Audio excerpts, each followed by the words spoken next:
Competitive exam में जाते हैं, ख़ास तौर पे कैडेट कॉलेज में। मुझे क्वेश्चन क्यों लोग सेंड करते हैं, मैं कुछ स्पेशल हूँ? नहीं, ऐसा नहीं है। हमें अफसोस है हमने आपकी बातों पे अमल नहीं किया। आपने पकौड़े खाने के बाद उस कागज को फेंकना नहीं। किसी ने मुझे इस तरह गाइड कर दिया था कि क्रिएटिविटी पैदा कर दी, क्योंकि वो लिख के याद करें। मुझे उम्मीद है कि स्किल्स इधर काम आएंगी जब कोई चीज़ किसी को समझ नहीं आ रही और वो सवाल कर। बिस्मिल्लाहिर्रहमानिर्रहीम। Dear students and dear parents, एक दफ़ा फिर अस्सलाम वालेकुम। कुछ दोस्तों के पेरेंट्स के ऑनलाइन मैसेज आ जाते हैं कि हमें बताएं कि बच्चों के अंदर क्रिएटिविटी कैसे पैदा की जा सकती है। उसकी रीज़न क्या है? एक तो मेन मकसद ये होता है कि मेरे बच्चे के अंदर सेल्फ कॉन्फिडेंस बिल्डअप हो जाए और ख़ुद क्रिएटिविटी खुद सोच के लिखने के काबिल हो जाए, उसके ऊपर अमल करे, रट्टा ना लगाए, हर बात पर रट्टा रटाई कि सिस्टम से निकले बाहर। फिर दूसरा मेन इश्यूज क्या आता है कि जब भी किसी कॉम्पिटिटिव एग्ज़ाम में जाते हैं, ख़ास तौर पे कैडेट कॉलेज में, पाक फोर्सेस में as pilot, aeronautical engineer, captain, navy में, तो वहाँ क्रिएटिविटी माइंड के लोग चाहिए होते हैं। वो इस तरह के क्वेश्चन पुट कर देते हैं जिसका हमें खुद से जवाब देना होता है। उसका जवाब तभी आएगा जब आपके माइंड में क्रिएटिविटी हो। इस सिलसिले में पेरेंट्स के चंद सवाल आए हैं। इससे पहले कि मैं सवाल शुरू करूं, उनके जवाब देने शुरू करूं, वो मेरी अपनी राय के मुताबिक है। ऐन मुमकिन है आपको अच्छे लगे ना लगे, मेरा मकसद है जो मेरे पास है वो आप तक डिलीवर कर दिया जाए। तो बात शुरू करने से पहले हम ऐसे करते हैं, चैनल को सब्सक्राइब करें, लाइक करें। तो मेरे लिए, बाबा जी के हौसले के लिए या दूसरों की रहनुमाई के लिए इसे शेयर भी कराएं, आगे भी भेजें, लिंक सेंड करें ताकि मैक्सिमम लोगों तक इसका बेनिफिट हो जाए। मुझे क्वेश्चन क्यों लोग सेंड करते हैं, मैं कुछ स्पेशल हूँ? नहीं, ऐसा नहीं है। आप ही की तरह हूँ, लेकिन सर थोड़ा डिफरेंस मेरा क्या हो सकता है, मुझे यह है कि मैं कैडेट क्लासेस को तैयार करता हूँ। प्री कैडेट क्लासेस के लिए मैं एफर्ट्स करता हूँ, पढ़ाता हूँ, कोशिश करता हूँ कि उनकी पर्सनैलिटी डेवलप हो जाए, पॉलिश हो जाए और उनके अंदर एक क्रिएटिविटी पैदा हो जाए, खुद लिखने के काम आते। सबसे पहले तो है, डियर स्टूडेंट्स, डियर पेरेंट्स, अपने बच्चों को तालीमी शेड्यूल, टाइम टेबल घर पे बना के दें। स्कूल ही की तरह टाइम टेबल हो। जब बच्चा कहीं किसी लाने जाने में किसी मेहमान के आने से डिस्टर्ब होता है, उस टाइम को आप कोशिश करके अपने बेटी से कहें कि बेटी आपका जो टाइम वेस्ट हुआ, बाजार गए थे, अब आपने हमें साइड पे करके अलहदगी से अपना टाइम वो पीरियड मिस नहीं करना। जब उसको थोड़ा लेट नाइट उठाए, प्यार करें। उसमें जितनी आप एज ए पेरेंट्स हेल्प करेंगे बच्चे की, उतने ही बच्चा आपके साथ ज़्यादा ग्रो करेगा। अब हमने जो क्वेश्चन है, सेल्फ क्रिएटिविटी कैसे करेंगे? क्रिएटिविटी जो है इंग्लिश में स्पेशली वो ग्रामर से होती है। जब तक आपको आपके बच्चे को ग्रामर के हाउ नो नहीं आएगी, पार्ट्स ऑफ स्पीच नहीं आएंगे, उसकी फॉर्म्स ऑफ वर्ब नहीं आएंगी, उनके इस्तेमाल नहीं आएगा, उस वक्त तक आप के अंदर, बच्चे के अंदर क्रिएटिविटी डेवलप होना मुश्किल हो जाएगी। रट्टा लाया हो सिस्टम को, रट्टालाइजेशन को तो वो ट्रांसफ़र कर देगा, लेकिन देखा होगा अक्सर बच्चे जब रट्टा लगा के आते हैं, लिखते हैं, तो लिखते लिखते रुक जाते हैं, सर छोड़ते हैं। ऐसा नहीं है, हदारे से नीचे गिर जाता है बच्चा, उस पेज पे पहुंच जाता है जहां से रट्टा लगाया हुआ होता है। अगर उसको याद आ गया दी बेस्ट, अदरवाइज वो नहीं। होता क्या है, वो बच्चा कंसंट्रेट होकर नहीं पढ़ता, रट्टा लगाता है, कंसेप्ट उसका क्लियर नहीं होता, जैसे क्यों हुआ। मैं क्या करता हूँ, मैं जब बच्चों को इंग्लिश की रीडिंग करवाता हूँ, मेरी हत्तल वसा मुमकिन पॉसिबिलिटी ये होती है कि बच्चे को मैं उसके एक एक वर्ड के ऊपर थोड़ा थोड़ा क्लियर करता जाऊँ सबसे पहले ये लाइन सेंटेंस पढ़ता हूँ, उसकी मीनिंग बता देता हूँ। फिर सब्जेक्ट कौन सा है, वर्ब कौन सा है, फॉर्म कौन सी इसमें यूज हुई है, अब वजह फॉर्म यूज होने से सेंटेंस कौन सा बन गया, कौन से टेंस में पहुंच गए हम। जब इस तरह हम बच्चों को पढ़ाते हैं, इसी तरह उर्दू में हम लेके जाते हैं। इसमें फाइल कौन सा है, मफूल कौन सा है, हरूफ अतफी कौन सा है, कंपाउंड वर्ड कौन सा है, इसमें सिफ्त कौन सा है, इसमें ज़मीर कौन सा है। तो बच्चे के अंदर इन चीज़ों की डेवलपमेंट होना शुरू हो जाती है। अब जब बच्चा चलता है, नेक्स्ट खुद से लिखना शुरू करता है, जब उन चीज़ों को उसने होल्ड किया, उनको गिरफ्त हो गई या उसने दिमाग में बैठी चीज़ें, तो हर सिस्टम को, हर लेसन को, हर लाइन को लिखते वक्त बड़ा सोच विचार के लिखेगा और खुद से लिखेगा। जो हमें हेल्पिंग बुक से या किसी आईने से चीज़ें मिलती हैं, वो हमारी गाइडेंस है, वो ऑल एंड ऑल नहीं, अकेले कोल नहीं है, वो उसको चेंज कर सकते हैं। चेंज कब करेंगे, जब बच्चे को उसको चेंज करने का अंदाज, स्टाइल चल जाएगा पता, और ग्रामेटिकली वो मिस्टेक नहीं करेगा। लिहाजा इसके लिए मैं बच्चों को क्या मशवरा देता हूँ, ये वो मशवरा जो मेरे टीचर ने मुझे दिया, वो आगे मैं आप पर ट्रांसफ़र कर रहा हूँ। अल्लाह ताला उन उस्ताज़ा को करबर करवट जन्नतुल फिरदौस में जगह दे, जो अभी भी दुनिया में है। अल्लाह ताला उनको सेहत वाली ज़िंदगी दे। तो उसमें मेरे दीन टीचर दीन साहब थे इंग्लिश के, मैं आज उनको सलूट करता हूँ।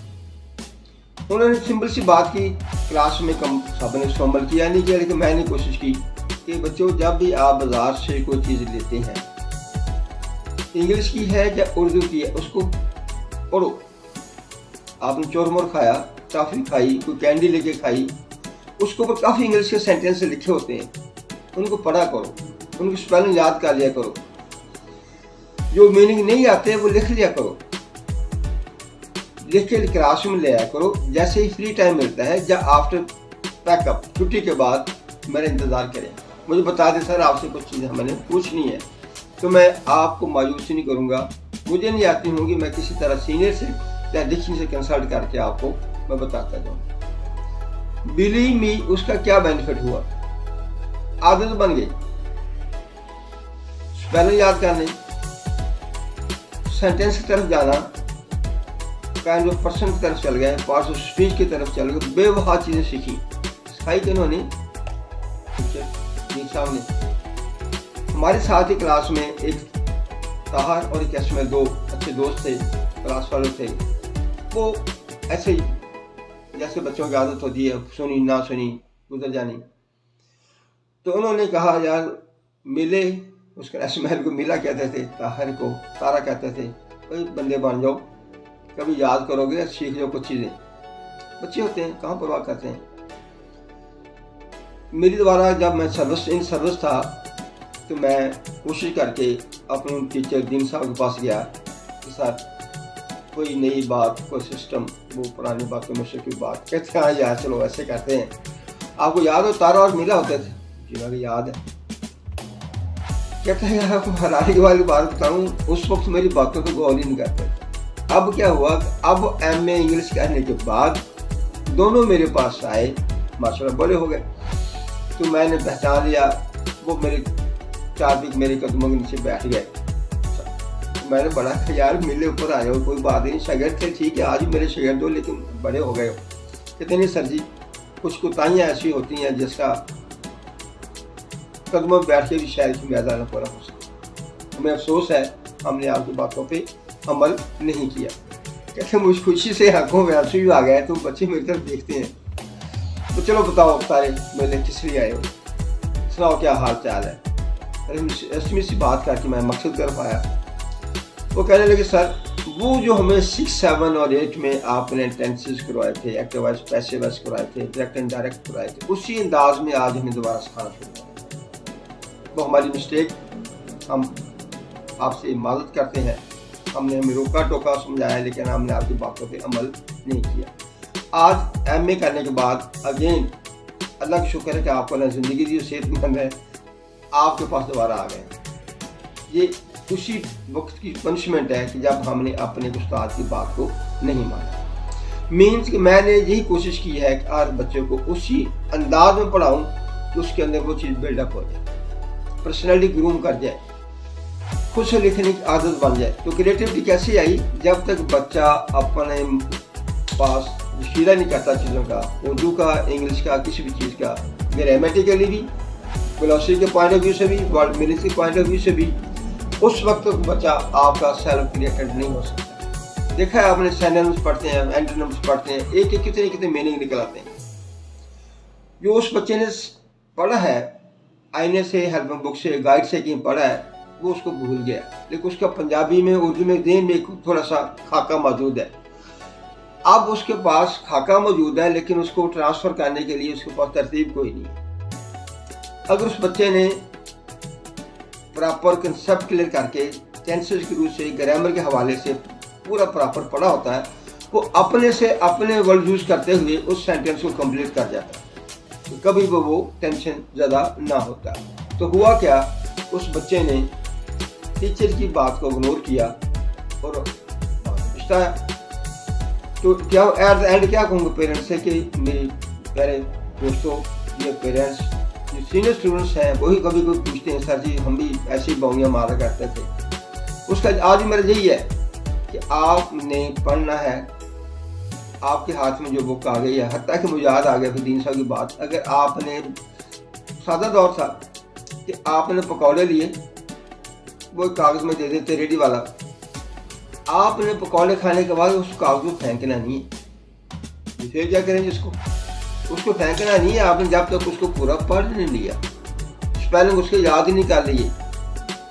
जहाँ नहीं समझेगी मैं हाजिर हूँ, नेक्स्ट डे आए मुझे पूछे, आई एम अवेलेबल है। ये उनका हौसला था, इनकरेजमेंट थी।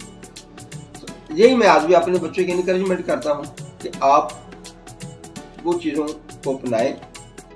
रोड पे चलते हैं, बोर्ड पढ़ते हैं, स्पेलिंग याद हो जाते हैं।